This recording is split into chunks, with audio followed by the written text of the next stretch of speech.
next talk is by our NSF program managers. So we have Enriqueta Barrera and Russ Kelz going to talk about their program updates.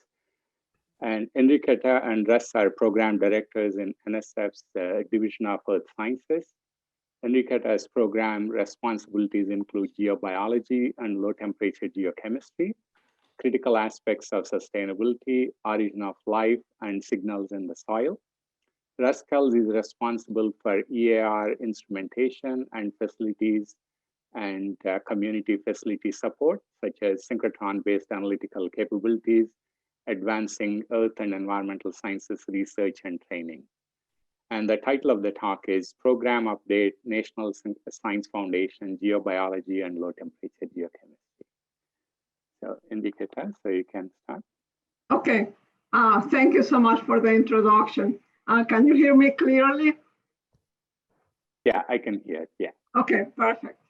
Okay, so this talk, as Satish said, is a team effort to bring to you the latest news from the NSF and the Division of Earth Sciences, or EAR. And I will start with information on budget and priorities, and my colleague Russ Kelz will follow with news about the most recent EAR solicitation. Okay, so this figure shows the 7 directors of NSF and highlights the Geoscience Directorate, where the Division of Earth Sciences sits. And there are 3 other divisions, ISER, Ocean Sciences and Atmospheric and Geospace Science, and the Office of Polar Programs. So I'm going to be talking about, well, let me go over here. The Division of Earth Sciences has 2 sections, one which is for the core and disciplinary programs, and the other is integrated activity section with cross-cutting and special programs. Okay. So the good news is that the overall NSF budget, and particularly the geosciences budget, has been increasing. In fiscal year 2021, the NSF received nearly $8.5 billion, plus $600 million for the American Rescue Plan, which together represents a 9% increase. The administration request is for more than $10 billion in fiscal year 2022, and this will represent a 20% increase. If we look at the geoscience budget here, the final figure for fiscal year 2021 is expected to reach $1 billion. The administration request for geosciences in fiscal year 2022 is $1.195 billion, which is also about 20% increase over fiscal year 2021. So here we have the budget for the GEO, and the budget for EAR represents about 20% of the geosciences budget, which is shown on the left. If we include the Office of Polar Program, which is actually not in the finance of the Geo Directorate, because it includes more than just research in the geosciences. It has other activities that support, then this is the total number, and this would be the representation of EAR, but that's actually not the way it's represented in the budget of the administration. Okay. The NSF director has proposed 3 pillars for NSF to lead. One is basic and translational research, and that produces groundbreaking discoveries for growth in targeted strategic investments. The other one is ensuring accessibility and inclusivity, because the best science is shaped by the wide range of perspectives and experiences that are informed by different cultural and racial backgrounds. And the third is maintaining leadership with scientific integrity and developing partnerships with other agencies, the academic community, and the international partners. These pillars of the director are also aligned with the 4 priorities of the Biden administration, and which are to address the pandemic, racial justice, which at NSF is called budget dive, and is a part of the broader impacts, and also address economic recovery and climate change. So I want to emphasize the budget dive, which is belonging, accessibility, justice, equity, and diversity and inclusion, because there is a lot of talk at NSF about how we're going to implement this and how we're going to achieve the goals. And this is particularly important for the, excuse me, for the noise. And this is particularly important for the geosciences because after studying 40 years of data, Rachel Bernard and Emily Copperdock published an article in Nature in 2018. That's the unexpected phone call. Where they concluded that the geosciences remain the least diverse discipline in STEM. So next, in the administration budget for fiscal year 2020, if it's approved by Congress as requested, there will be a substantial increase in funds for climate and global change research, which is a research area that is covered by the geosciences. The table here shows what was taken from a public document, which is what is highlighted here, the link to the budget for 2022.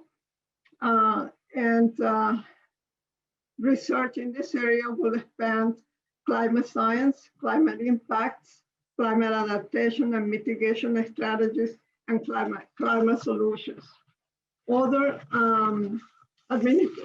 administration priorities, which are shown below, are also like clean energy technology and so on. And I expect that the geoscientists can actually maybe partake in some of these activities. And I can see, for instance, very clearly that the clean energy technology will be one that in which geoscientists can participate. Also in the administration request, there is a new directorate for technology, innovation, and partnerships that is called TIP, which the budget request indicates will be created with 3 divisions, as shown here, and 1 partnership office. The total budget for this is expected to be 865 million plus what can be leveraged with partnerships. And it's not entirely new money because there is also existing programs that are going to be moving into the into TIP, from engineering into TIP. And also there are some educational initiatives that are going to be implemented through TIP. If this all happens, because it's just a budget request at this point. And you can sort of, here is the link where you can also find all of this information. This is where it has been taken. Next, I would like to bring to you to your attention a report commissioned by the Division of Earth Sciences in 2017 for the National Academy to conduct a decadal study. The report was released last year, and it contains 12 science priority questions and 14 recommendations. So this would be important for you to take a look at, those that want to apply to NSF and see, or I also want to see where science is going and what we're going to be doing in our sciences. So among the questions that are asked, they're very interesting questions, but one of them is how are critical elements distributed and cycled in the Earth? And I think this is really very important for the geochemist.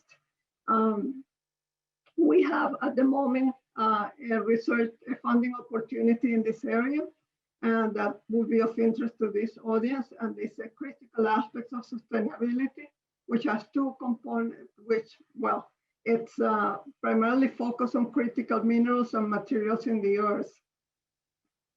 The link here in red is to that particular program. And it has 3 emphases as are shown here.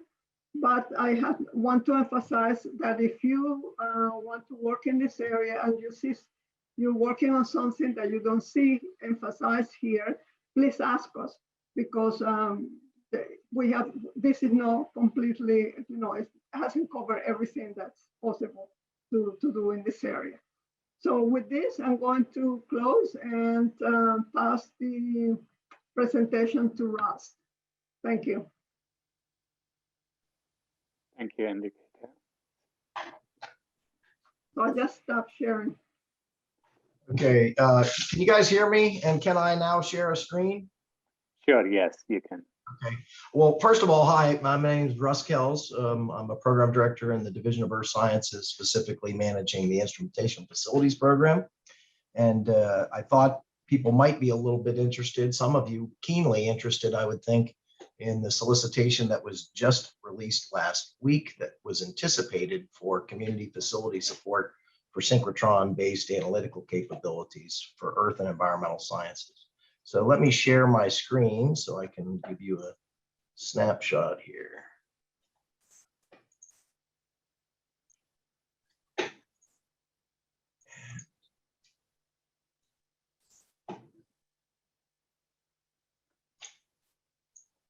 Make sure you don't see the. Okay, can you see this okay? Yes. Okay, I don't know why I have a green line on there. Sorry, I think, yeah, now I have a problem. I can't see on the right side of the screen. Yeah, Russ, your slide is truncated, which happens if you, I've noticed in Zoom that happens if you try to share the application rather than the screen. Okay, how about I do this? Better one or better two? We can see that. You can see that? Yeah, sorry. I guess I usually don't have that much difficulty with it, but let me just go over this. If you can see this, if it's legible, none of this is really surprising to any who have actually read the solicitation, and I'm assuming several folks have. I'm kind of excited that it was posted, cleared, and published last week, just in time for this workshop. It's been a very interesting one. Basic points are that we're seeking proposals to develop, manage, operate, and support user access to US synchrotron-based analytical capabilities, specifically for earth and environmental science applications. The deadline is March 4th of 2022, so not quite a year out, but I think 8 months. I hope this is good news to the community. I'm rather pleased that we have a funding opportunity that has a ceiling of $35 million over a 5-year period, with a maximum of $7 million a year. We're looking for to support one award, and I'll address that on the next slide. And eligibility includes both academic institutions, nonprofit, non-degree organizations, or consortia, either legally incorporated or informal. Okay. So basically, we're looking for centralized top-level management of the beamline facilities, both the capital and human infrastructure. And this from a single lead organization proposal, or could be proposals. We're also looking to expand or broaden community access to new capabilities that we anticipate as a part of DOE plans for next generation light sources. Further, an opportunity to develop and support new beamlines, instruments and techniques, okay? And also addressing the priority science questions that Enriqueta mentioned in the Earth in Time report recently published by the National Academy. I think it's important to stress that we would like to see proposals that encourage inclusion and engagement of underrepresented individuals that are integrated with the facility activities. considerate of needs, probably should be considerate of needs to support belonging, accessibility, justice, equity, diversity, and inclusion. That they preserve the components of the EAR facility portfolio that exists today, but they could change the mix, and encourage efficiencies, both in NSF oversight, right? It's easier to manage a single award than multiple, especially if they have some overlapping capabilities and similarities in other aspects. And we do need to comply periodically with National Science Board policy on competition of facility management. Most of this is kind of regurgitating what I've already said, so I won't dwell on it. It is important, I think, to stress that, you know, our primary interest in this is to make sure that the needs of NSF Earth Sciences funded researchers are supported, and that including data services. That's something I also wanted to stress. But I mean, we're fully cognizant of the fact that we don't control access to the beam lines at the synchrotron light sources. Those are the policies that are dictated at the light sources. So, you know, I understand that these facilities may support more than just NSF and NSF Earth Sciences funded research.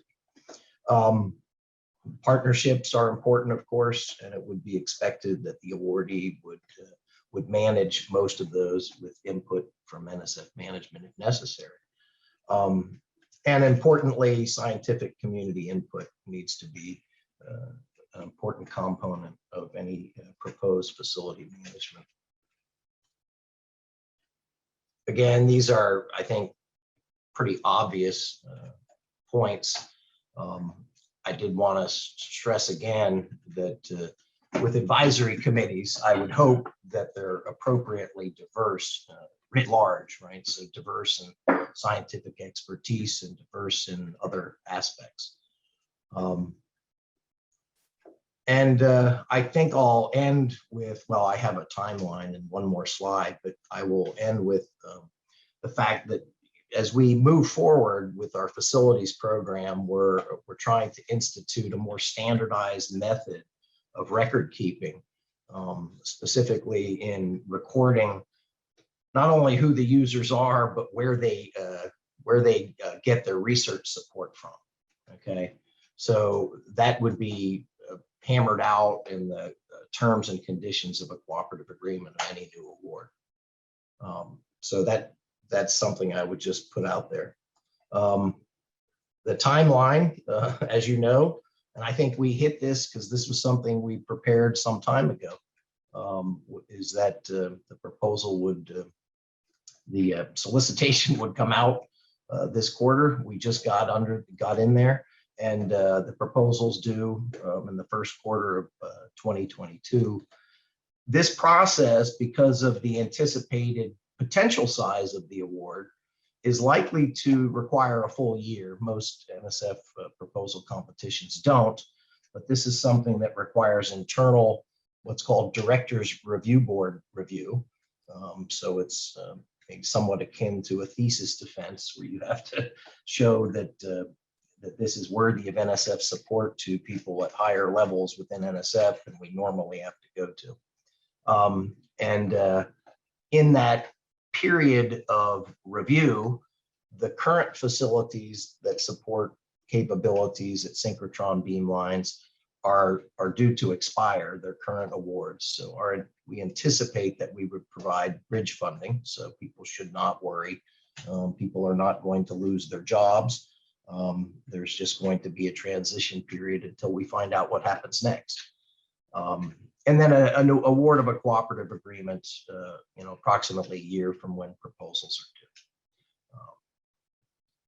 Okay, just a couple of points, because you know, these solicitations are written, and every time I look at it, it's like, well, maybe we could have said it slightly differently. But again, just stressing single lead organization management, even though multiple organizations can certainly be involved via subawards as collaborators under a single proposal. that this is an opportunity for new capabilities, and not just located at synchrotrons, but also, I think hopefully it's clear in the solicitation language that that could include capital and human infrastructure at other locations that need not be at the beamlines. I wanted to say, even though the solicitation stresses low temperature geochemistry and earth materials research, that quite frankly, I consider this somewhat agnostic to the sub-disciplines within earth and environmental sciences that may benefit. So, certainly can consider the needs of other communities, be it paleontology, hydrology, et cetera, et cetera. And again, to stress the desire to seriously work on broadening participation. Earth Sciences does a pretty miserable job of that on the whole, and we really want to stress that that's something to think about carefully and hopefully improve. And I think that's about it from me, and I will stop sharing. And we're probably overdue on our time slot, but if there are any basic questions, I can answer them, or we can find another time.